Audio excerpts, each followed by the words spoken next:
नमस्कार, मैं हूं आलोक और आप देख रहे हैं सत्य हिंदी का न्यूज बुलेटिन। नजर डालते हैं अब तक की खबरों पर। जम्मू कश्मीर विधानसभा चुनाव के लिए कांग्रेस और नेशनल कॉन्फ्रेंस के बीच सीट शेयरिंग का समझौता हो गया है। 90 में से 5 सीटों पर फ्रेंडली फाइट होगी। 85 में से कांग्रेस 32 सीटों पर लड़ेगी। 51 सीटों पर नेशनल कॉन्फ्रेंस लड़ेगी। 2 सीटें सहयोगियों के लिए छोड़ी गई हैं। सोमवार को श्रीनगर में फारूक अब्दुल्ला और केसी वेणुगोपाल की मौजूदगी में इसका औपचारिक ऐलान हो गया है। कांग्रेस नेता केसी वेणुगोपाल और सलमान खुर्शीद सहित अन्य नेताओं ने श्रीनगर में फारूक अब्दुल्ला के उनके आवास पर मुलाकात की। इस मुलाकात के दौरान सीटों पर फंसे पेच को सुलझा लिया गया है। नेशनल कॉन्फ्रेंस के नेता उमर अब्दुल्ला ने बसपा सुप्रीमो मायावती को जम्मू कश्मीर चुनाव में गठबंधन का प्रस्ताव दिया था। सूत्रों के अनुसार पता चला है कि उमर अब्दुल्ला का प्रस्ताव मायावती ने ठुकरा दिया है। सूत्रों से मिली जानकारी के अनुसार जम्मू कश्मीर में होने वाले विधानसभा चुनाव को लेकर नेशनल कॉन्फ्रेंस के नेता उमर अब्दुल्ला ने बीएसपी के शीर्ष नेतृत्व से आगामी चुनाव गठबंधन के लिए बात की थी, मगर कांग्रेस के साथ उमर की बातचीत के चलते मायावती ने इससे साफ इनकार कर दिया।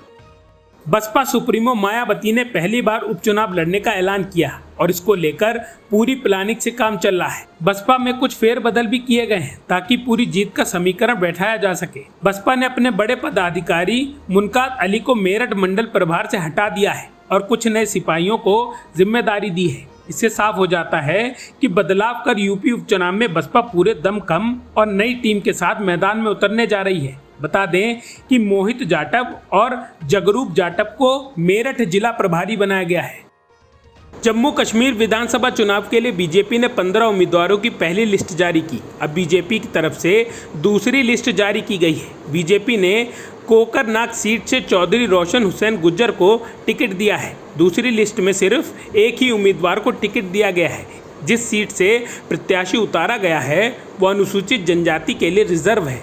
इस तरह अभी तक 16 उम्मीदवारों को नामों का ऐलान हो चुका है। जम्मू कश्मीर में टिकटों के बंटवारे को लेकर भारतीय जनता पार्टी में अंतर्कलह शुरू हो चुकी है। पार्टी द्वारा जारी पहली सूची में ग्रामीण जिला प्रधान ओमी खजूरिया को जम्मू नॉर्थ से उम्मीदवार न बनाए जाने के बाद से उनके समर्थकों ने पार्टी मुख्यालय में नारेबाजी की। बीजेपी द्वारा पहली जारी की गई सूची में कांग्रेस छोड़कर भाजपा में आए पूर्व मंत्री श्याम लाल शर्मा को जम्मू नॉर्थ विधानसभा क्षेत्र से उम्मीदवार बनाए जाने के बाद हंगामा हुआ। जम्मू में भाजपा कार्यालय में एकत्रित हुए दुखी पार्टी कार्यकर्ताओं ने कहा कि हम जब से मतदाता बने हैं तब से भाजपा के साथ हैं। वे उन कार्यकर्ताओं की अनदेखी क्यों कर रहे हैं जो भाजपा के साथ रहे हैं।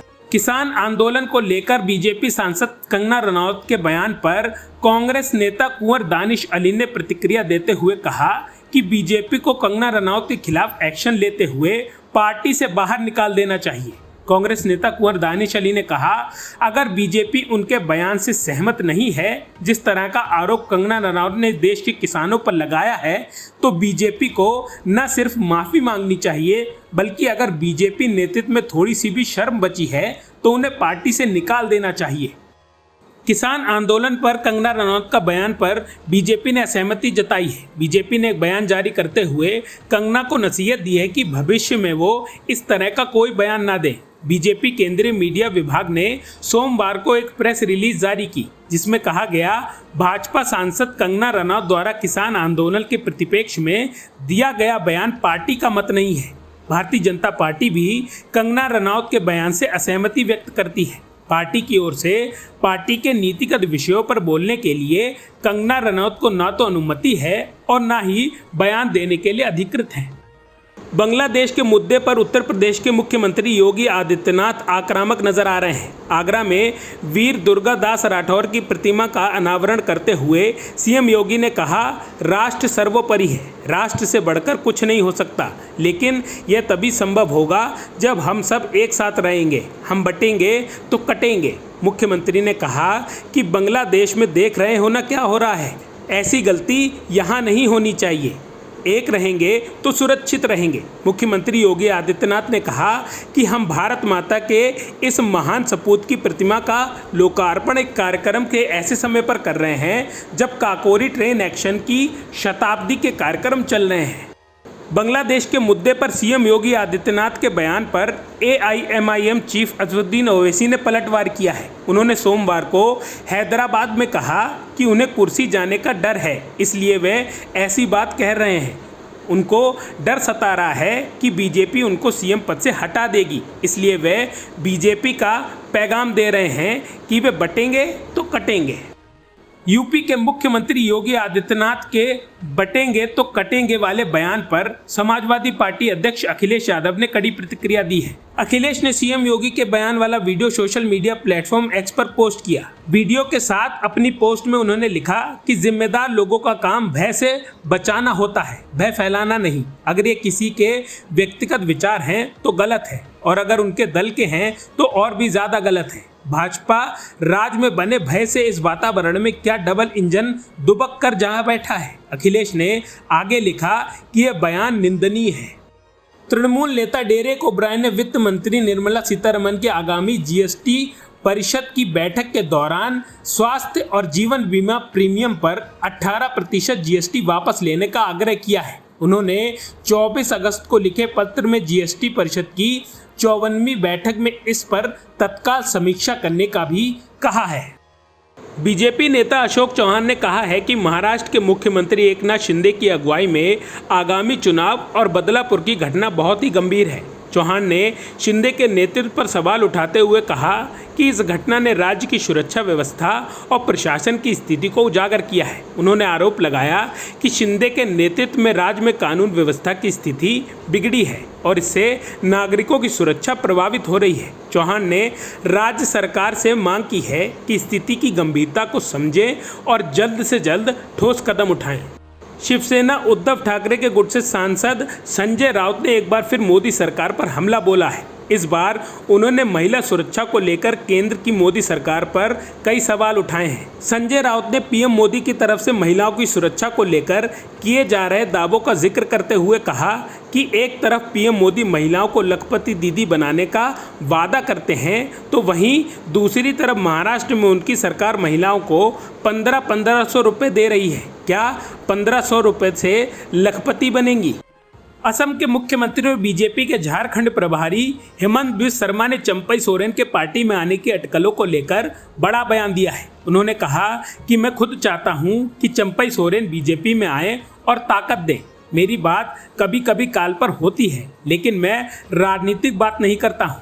अभी मेरा ध्यान केवल झारखंड और असम पर है। चंपई सोरेन बड़े नेता हैं, राजनीतिक बात करने का अब समय आ चुका है। हेमंत बिस्वा शर्मा ने कहा कि चंपई सोरेन राजनीतिक बात को लेकर दिल्ली आए। मैं चाहता हूं हेमंत सोरेन भी बीजेपी में आए। उन्होंने कहा कि जदयू और आजसू पार्टी से हमारी बातचीत हुई है।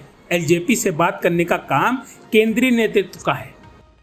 केंद्रीय मंत्री और लोक जनशक्ति पार्टी के अध्यक्ष चिराग पासवान ने राष्ट्रव्यापी जाति जनगणना के विपक्ष के आह्वान का समर्थन किया है। चिराग ने कहा कि सरकारी योजनाओं को प्रभावी ढंग से लागू करने के लिए ये जरूरी है। इससे पहले चिराग लेटरल एंट्री के जरिए नौकरियों में सीधे भर्ती के मुखर विरोध कर चुके हैं। चिराग पासवान ने रविवार को रांची में एक संवाददाता सम्मेलन में कहा, मेरी पार्टी ने लगातार जाति जनगणना का समर्थन किया है। हमारा मानना है कि सरकार के लिए सटीक जाति का आंकड़ा होना आवश्यक है।